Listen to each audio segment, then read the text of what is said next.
ఈ వీడియోలో మనం సంఖ్యారేఖపై రుణపూర్ణ సంఖ్యల సంకలనం మరియు వ్యవకలనం ఏ విధంగా చేయవచ్చో తెలుసుకుందాం. Subtraction and addition of negative numbers on number line.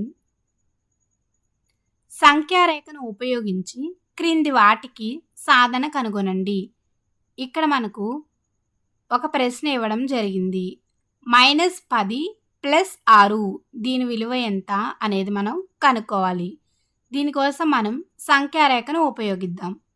ఈ సంఖ్యారేఖపై మనం పూర్ణ సంఖ్యల గురించి మాట్లాడుకుంటున్నాం కాబట్టి 0, 0కి కుడివైపు ధనపూర్ణ సంఖ్యలు, 0కి ఎడమ వైపు రుణపూర్ణ సంఖ్యలు ఉంటాయి. అయితే సంఖ్యారేఖపై మనం -10 నుంచి 10 వరకు తీసుకోవడం జరిగింది. ఇప్పుడు సంఖ్యారేఖమైన ముందుగా మనం -10ని గుర్తించాలి. -10 అనేది ఎక్కడ ఉంటుంది? 0కు ఎడమ చేతి వైపు ఉంటుంది. అంటే సరిగా ఇక్కడ ఉంది -10 అనేది. ఇప్పుడు -10కి ఏం చేయాలి? మనము 6ను కలపాలి.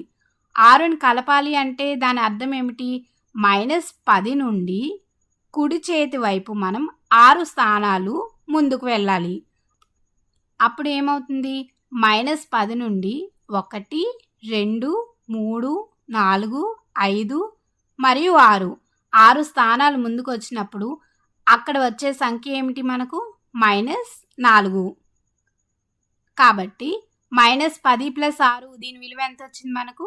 -4. ఇప్పుడు మనం మరో ఉదాహరణ చూద్దాం.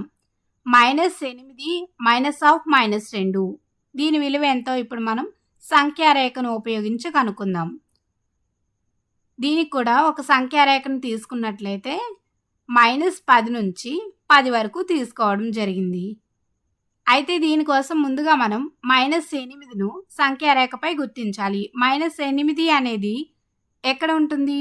0కు ఎడమ చేతి వైపు ఉంటుంది. ఎందుకు? రుణ సంఖ్య కాబట్టి. -8 అనేది ఇక్కడ ఉంది. అయితే ఈ -8లోంచి -2ను తీసివేయాలి. ఇక్కడ ఒకసారి బాగా గమనించండి. ఇక్కడ ఏం చేస్తున్నాము? -8లో నుంచి -2ను తీసివేయడం. ముందు వీడియోలో మనం ఏం నేర్చుకున్నాము? ఒక పూర్ణ సంఖ్యను తీసివేయడము అంటే దాని సంకలన విలోమాన్ని కలపడము అని అర్థము. ఇక్కడ -2కు సంకలన విలోమం ఏమవుతుంది? +2 అవుతుంది. అంటే ఇప్పుడు -8కి మనము +2 చేయాలి. అంటే 2ని కలపాలి. అప్పుడు ఏమవుతుంది?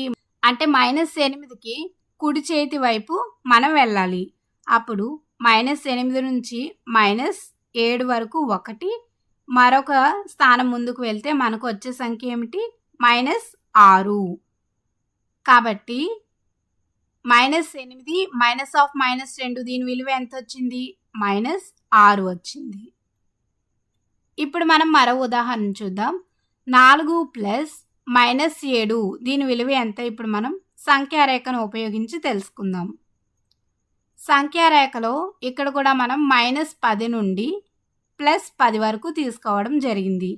అయితే దీంట్లో ముందుగా మనం 4ను సంఖ్యారేఖపై గుర్తిద్దాం. 4 అనేది ఎక్కడ ఉంటుంది? 0కు కుడి చేతి వైపు 4 స్థానాలు వెళ్తే మనకు +4 అనేది ఇక్కడ ఉండడం జరిగింది. ఇప్పుడు 4కి మనము -7ని కలపాలి. -7 అనేది ఎక్కడ ఉంటుంది? 4 నుంచి 7 స్థానాలు ఎడమ చేతి వైపు వస్తే మనకు ఉంటుంది. కాబట్టి ఇప్పుడు 4 నుంచి మనము 7 స్థానాలు ఎడమ చేతి వైపు వద్దాం. 1, 2, 3, 4, 5, 6, 7. ఇప్పుడు దీని విలువ ఎంత? -3 వచ్చింది. కాబట్టి 4కి -7ను కలిపితే మనకు వచ్చే విలువ ఎంత? -3. ఇప్పుడు మనం మరో ఉదాహరణ చూద్దాం. 5 -5 దీని విలువ ఎంతో మనం కనుక్కోవాలి. దీనికోసం ముందుగా మనం సంఖ్యారేఖను తీసుకొని వీటిపై -10 నుండి 10 వరకు తీసుకోవడం జరిగింది. ఇప్పుడు 5ను సంఖ్యారేఖపై గుర్తించాలి. ముందుగా 5 అనేది ఎక్కడ ఉంటుంది? 0కు కుడి చేతి వైపు 5 స్థానాలు వెళ్తే మనకు 5 అనేది ఉంటుంది. సరిగా ఇక్కడ 5 ఉంది. ఇక్కడ బాగా గమనించినట్లయితే 5 -5 దీని గురించి మనం ముందు వీడియోలో మాట్లాడుకున్నాం. దీని అర్థం ఏమిటి? పూర్ణ సంఖ్యను తీసివేయడము అంటే దాని యొక్క సంకలన విలోమాన్ని కలపడము అని అర్థం. ఇక్కడ 5 -5 దీని అర్థం ఏమిటి అంటే 5 ప్లస్ 5గా అవుతుంది. ఎందుకంటే -5 యొక్క సంకలన విలోమం +5 అవుతుంది. ఇప్పుడు 5కి +5 చేయాలంటే 5కి 5ను కలపాలి. ఇప్పుడు 5 అనేది సంఖ్యారేఖపై గుర్తించడం జరిగింది. దీనికి ఏం చేయాలి? 5ని కలపాలి. అంటే 5 నుండి కుడి చేతి వైపు 5 స్థానాలు ముందుకు వెళ్ళాలి. అంటే 1, 2, 3, 4, 5 మనకు విలువ ఎంత వచ్చింది? +10 వచ్చింది. కాబట్టి 5 -5 ఎంత వచ్చింది? 10.